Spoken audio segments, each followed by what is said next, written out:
Up to 11 million Americans, mostly women, are affected by our next strange affliction. But only one has had the courage to bear it all on camera and become an internet superstar doing it. Hello, everyone.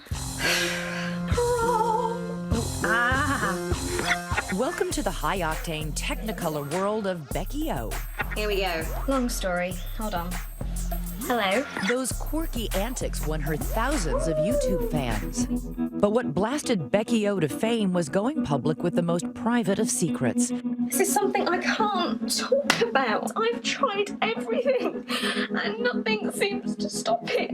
She, like 10 million Americans, suffers from a compulsion to pull out her own hair. It's something I can't stop. That video exploded, had hundreds of thousands of views.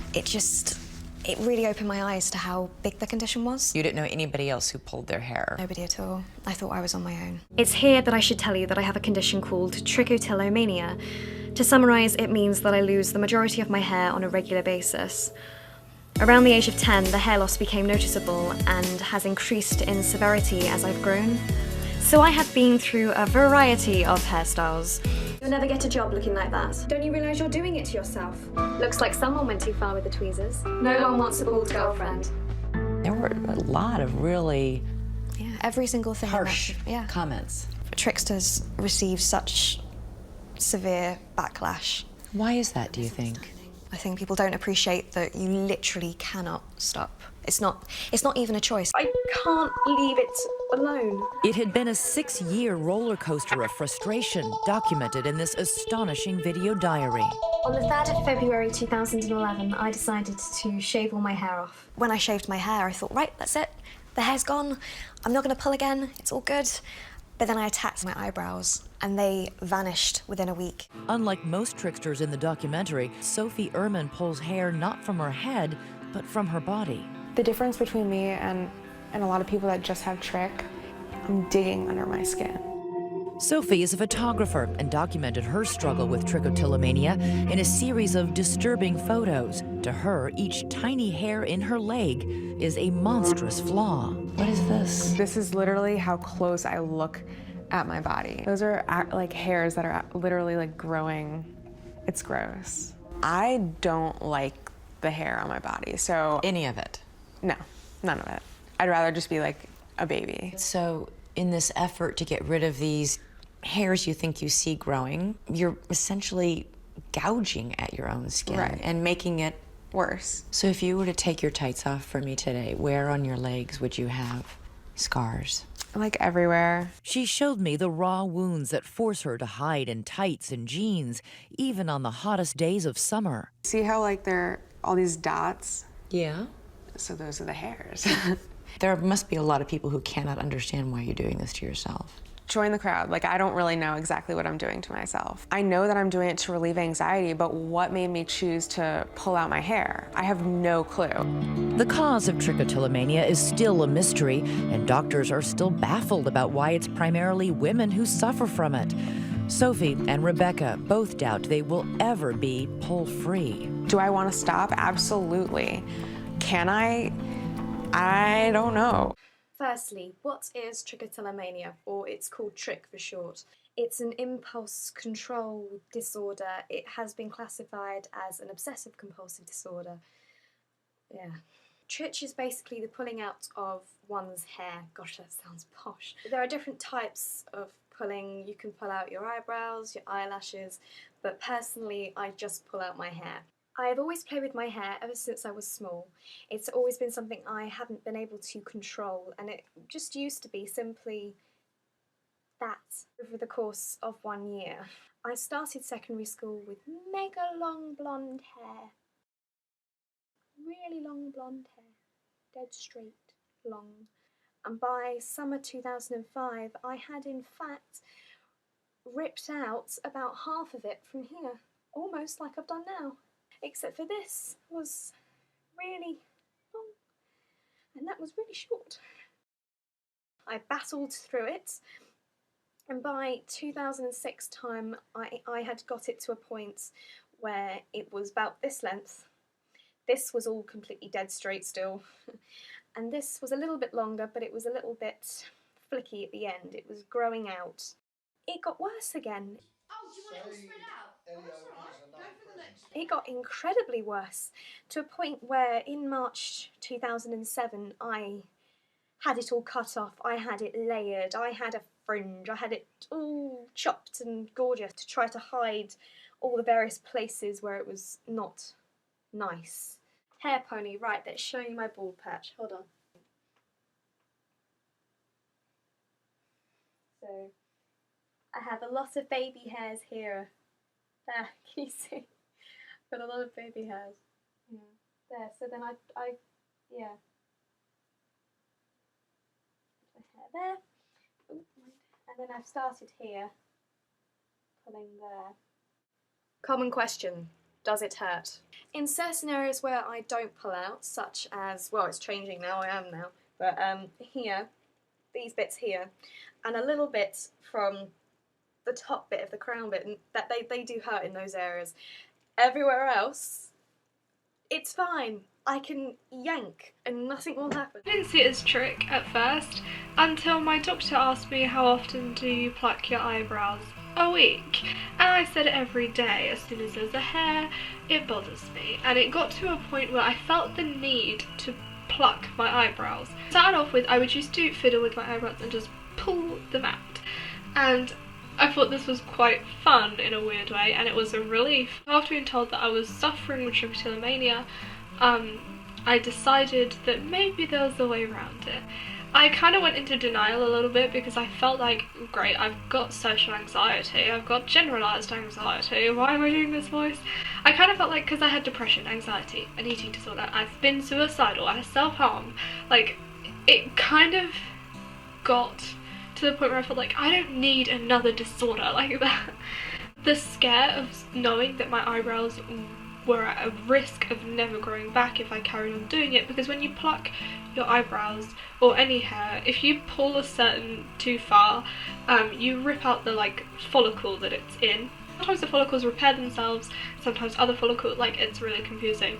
But there is a chance that they do not grow back at all, and I was at risk of never having eyebrows. Like I said before, trichotillomania is a compulsion disorder to rip out chunks of your hair. A lot of people don't realise they have the disorder until it becomes a repetitive thing. The most common case of trichotillomania is to pull out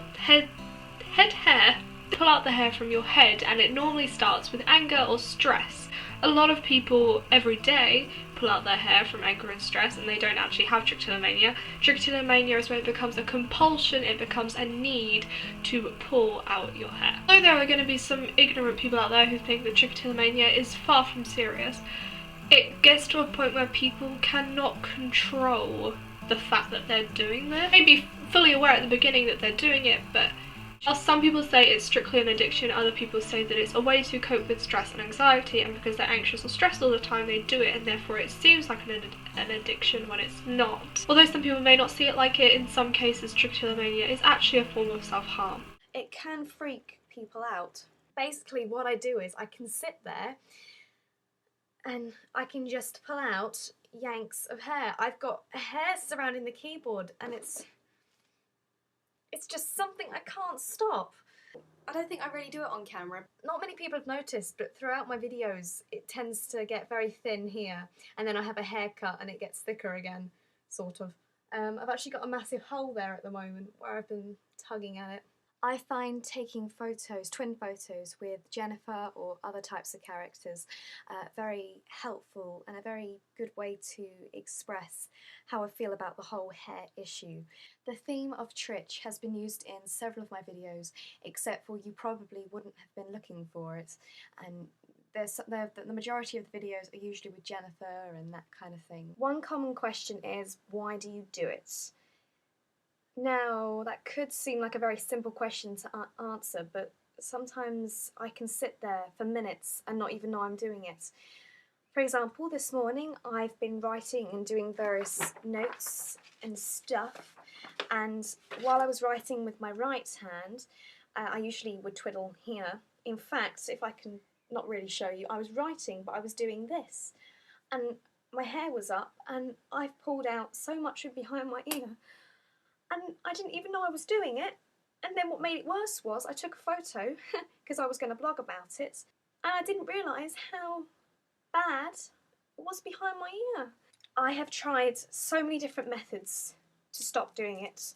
I've had this tangle since the 25th of December 2003, as shown by this picture here. As you can see, I have it wrapped around my thumb, and it's been everywhere with me, so much that it's broken, pieces are missing, and I can't really play with it that well anymore. Besides, when I first got it, my hands were smaller, so, you know, it probably seemed bigger. But yes, whee, look at that. Woo. Right, this one is my favourite one because it's textured. I bought a mega big one and I love it, but it's so unsuitable when I'm out and things because it's so big and it draws a lot of attention. So the problem with tangles at school is they're brightly coloured, therefore they attract attention. Also, they're very squeaky and that also attracts attention, and then you get your friends and stuff saying, oh, Becca, can I have a go? And you end up letting people having a go and you're not actually using it yourself. Everyone else is using it, if that makes sense. My ears are bright red. I've had it confiscated before. They're not that suitable. My parents have confiscated scissors. I've tried to cut my hair off twice, 3 times. And they've had to stop me. I have hair fits where I just go nuts. I have had counselling, which, to be honest, did not help. After almost 2 years of counselling, I was still pulling, and if not, pulling more. I haven't been hypnotised, but I've had something similar. I've tried hair bands. I have even tried this. I even had highlights a year ago to make me feel better. I've tried not washing my hair, so I would have to keep it up because it looked greasy and stuff. I have tried so many clips. I've tried everything and nothing seems to stop it. It just keeps coming back. You can show me as many horrible pictures of people with trich, all the bald patches, the scars, anything. You can show me anything and it won't do anything. And you'd expect it to. You'd expect Becky to sit there and go, okay, so if I don't stop doing what I'm doing, I will look like that in a couple of years or so many years. I don't do that. I'm just like, oh, okay, cool. I don't react. One thing that really upsets me is jealousy, because almost everybody I know doesn't do this. And they've all got long hair. I mean, lots of people have short hair, but the girls with the long hair, surprised I don't turn green with jealousy. Half the time I cannot be paying attention to anything that's going on around me and just staring at their hair, thinking, how can they not touch their hair? How can they not play with it? How can they not touch it? It just sits there and they cannot touch it for the entire lesson. Rebecca, you're gonna go bald. I know. You're gonna go bald. I know. Becca, you're gonna go bald. I know, all right? Please stop talking about it. But it's part of me. Rebecca may never have that long blonde hair that she dreams of, but she's learned to love what she does have, and for now, better control the urge to pull. There was a point I remember when, for the first time in years, I felt the wind go through my hair and it just pushed the fringe back and I was like, oh,